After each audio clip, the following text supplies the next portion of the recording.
Man, this is the story of my life with these damn onions. Second time. But the road is so damn rough over here that it's just it's just unreal.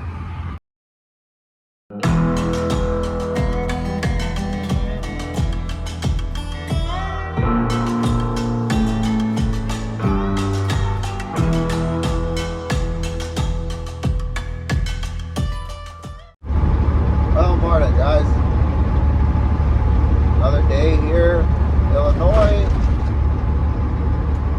I think we kind of booked the load. Waiting for Alice to get up and do the carrier package because I can't do it through the whatever. It's a load out of Auburn, Indiana, going to Wisconsin. It's like 380 miles. There's $1,600, so it's not a bad paying load. The other one was a little bit better, but I called on it and he said it was 4 or 5 stand-up coils, 46,000 pounds. I don't have that much racking, nor do I really want to buy that much racking. And I used to hook multiple coils at once, and if you don't have the equipment for it, it's a pain in the ass. So I passed on that one. Plus I had 2 drops, so I kind of passed on that one. And then this one popped up, so we're gonna go ahead and do that. Fancy's still being a little temperamental. Well, it hasn't really been doing that electrical thing. Well, really, it hasn't done it at all. But the air compressor is really loud right now when it's building air. Like, it's really loud.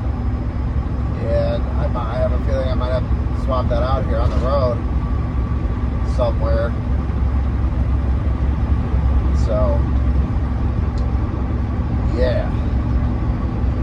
Fun.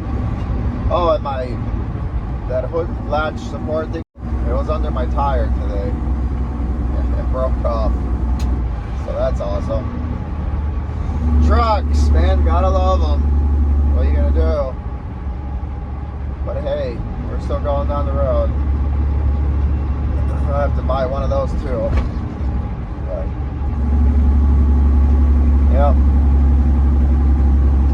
Let's go get this load kicked off today, tonight, tomorrow morning, whatever, and then we'll worry about the rest tomorrow. How about that?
I got canceled on like 3 loads today.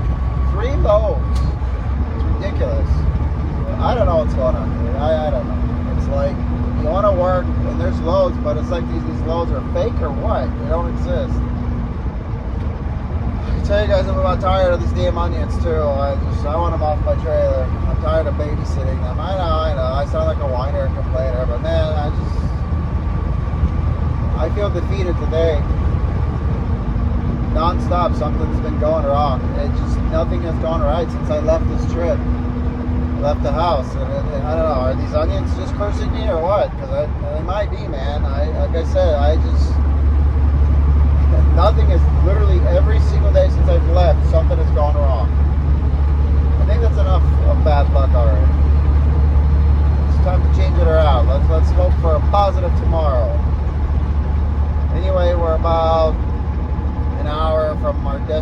shit. Detroit, we're gonna get there, untarp this, unstrap it, back up to their dock, and when they come in tonight, they'll unload us.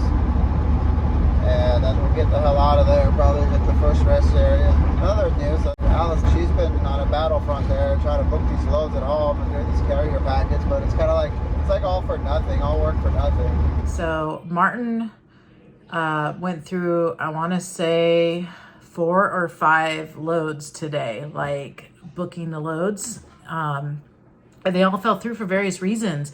One fell through because they ended up pushing the load further back in the week. Another one fell through because it was King of Freight, and it's because we reactivated authority 6 months ago, and they require you to either have 1 year authority or 2 trucks. So you could be a brand new carrier, but if you have 2 trucks, they're good with that. Another one was numerous coils, and he didn't have enough coil racks, and he didn't want to go purchase more equipment for those unless we were like actually in the Midwest where we'd be using them regularly. We thought we had a load that we thought we lost it. It was a load going to California for a pretty good rate for right now.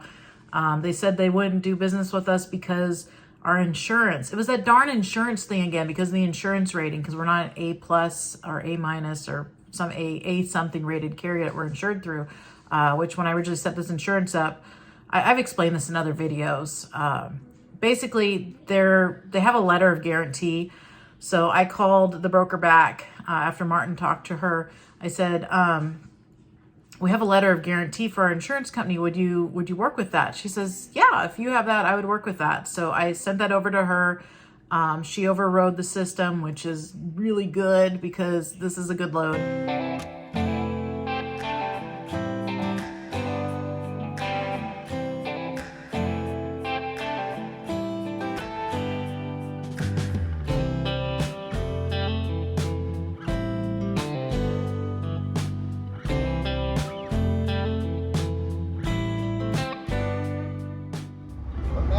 The roads are rough out here. Some parts are just like, are you kidding me? I don't remember it being that bad. That's just unreal. There's a stretch of road in Illinois when you go through Joliet on 80, and it's just so beat up. It's like impossible to keep this load of onions from moving. I'm telling you guys, it was terrible. I wouldn't even call this a road. And in the truck, you feel it like 10 times worse than you do in the car. Because everything's so stiff. Anyway, I don't know. Let's hope for a better tomorrow. It's 4 p.m. right now. Which means we have literally spent all day, all afternoon, not looking for loads. Because we figured we had this load booked coming back to California for $8,000. Being that's 4 p.m., I have not gotten my confirmation. When I last talked to the broker around noon, I said, so this load's good to go? She said, yes. And I said, okay, when will we get the confirmation? She said, I'm going to get to you later this afternoon. That sounds familiar. I swear we've heard that before from a Landstar agent. Okay, so 4 p.m., no confirmation yet. I sent her an email. Now she's saying, oh, well, we're still waiting for confirmation from the customer that they're going to pay the rate.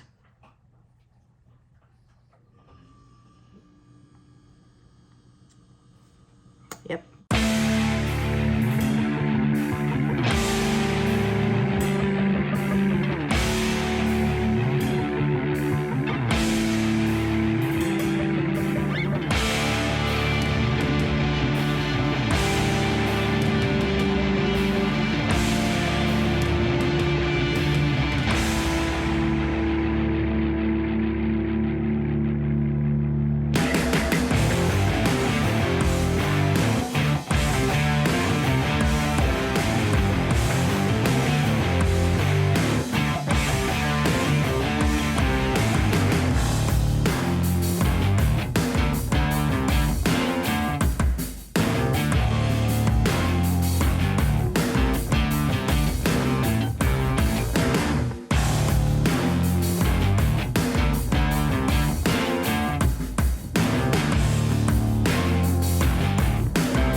Good old produce market.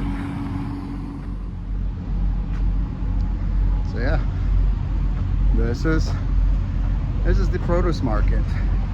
And I thought we were going to be on the other side where it's inside, but as you can see,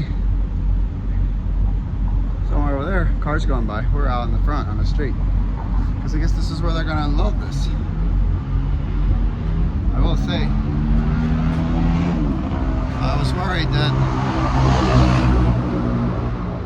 my trailer would be way too low for these docks because I thought we were going to go on the other side.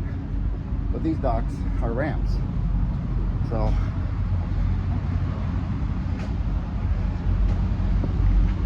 we're not. They make us pull forward and they're going to put a plate in there and unload us. In the meantime, I'll show you guys what we have to deal with to get in here. And that's a nice hump. So it's very fun backing a spread axle over stuff like that when you're heavy. But this is the street where you have to basically back across. As you can see, we are literally in the street. Like literally in the street. But anyway, he used to go in the back and I saw a line of cars there. I'm like, there usually isn't any cars there. But I guess the people that live back there, there's such potholes that cars were getting hung up. And I pulled in there. Obviously, I mean, I'm not gonna get hung up. I'm pretty tall on this, not me, the truck. I'm only like 5'11" and almost 6 feet. Anyway, lost my train of thought. Yeah, so then you swing a right into the market. That's where the gate is. Well, we're not doing that because it's blocked off. So I walk up to the guard. I'm like, hey, can I come in through here? He says, no, you gotta back out or turn around. And it's like nowhere to turn around.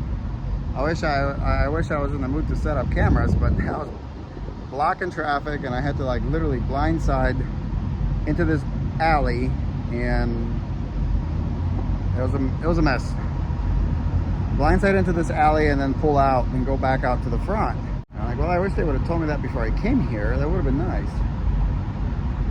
So as you saw, we got our beautiful onions untied, untarped, and ready to come off this trailer. Hopefully they come off without a problem. This is a produce receiver. Produce receivers aren't usually the nicest people in the world, but if you treat them with respect, they'll usually be okay.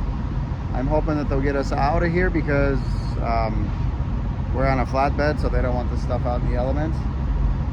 And I think they get here around midnight. So, yeah. Good old produce. It's like 3 in the morning. They haven't even touched it. They were supposed to show up at midnight. Well, they showed up at like 2:20. And they haven't even touched it. So here we wait. This is exactly why I sold the reefer. Exactly why I sold that damn reefer. Oh man, this is pointless. I mean, I don't care at this point, but I'd like to leave here because the way I'm wired, I'll tell you guys right now, is when somebody's standing over my truck debating on what they want to do with the product on it, I can't sleep. I want to watch what the hell's going on, and I want these guys to start unloading this, which would be nice because by the time I'm even able to get out of here, it's gonna probably be like 4 o'clock after. That's just stupid.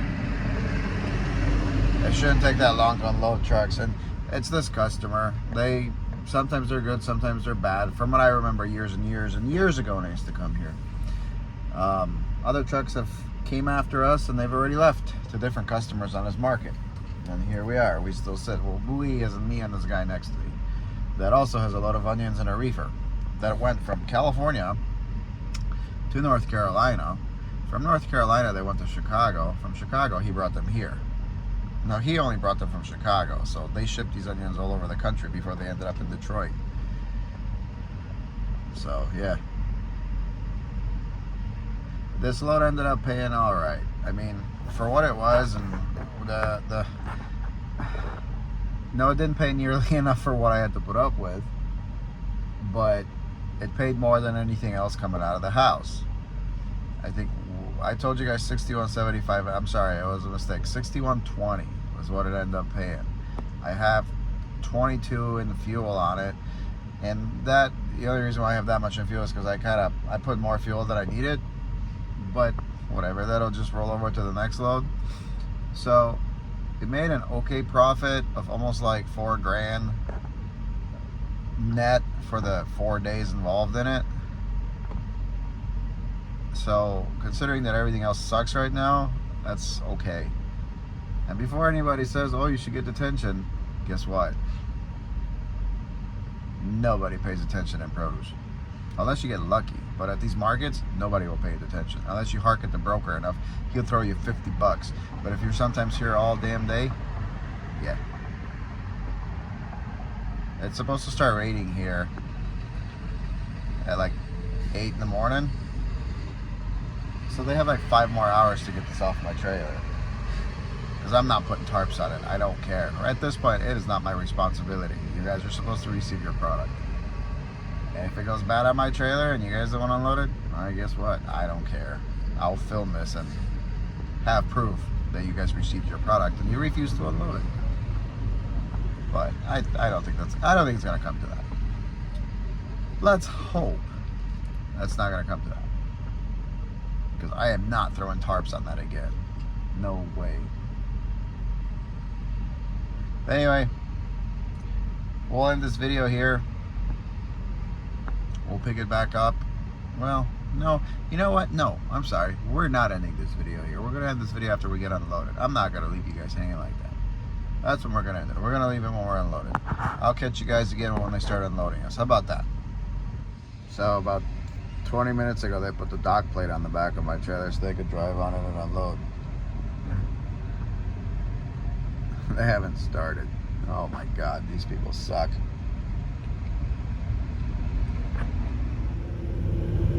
Sorry about the light. It's now 5:30 in the morning. We're almost empty, but 5:30 in the morning. Well, look at here, guys. No more freaking onions. Now we can end this video. 5:40 something in the morning. Insane. And they charge you for this too. $80 to unload. That's what they charge you for. But, all right, let's get out of here. Al, let's roll the music. Pick it up, pick it up, pick it up, pick it up. You see the drippy, I'm fitted up. Hop in my car and the giddy up. Secure the bag, yeah, I get the bus. Pick it up, pick it up, pick it up. You see the drippy, I'm fitted up. Hop in my car and the giddy up. Secure the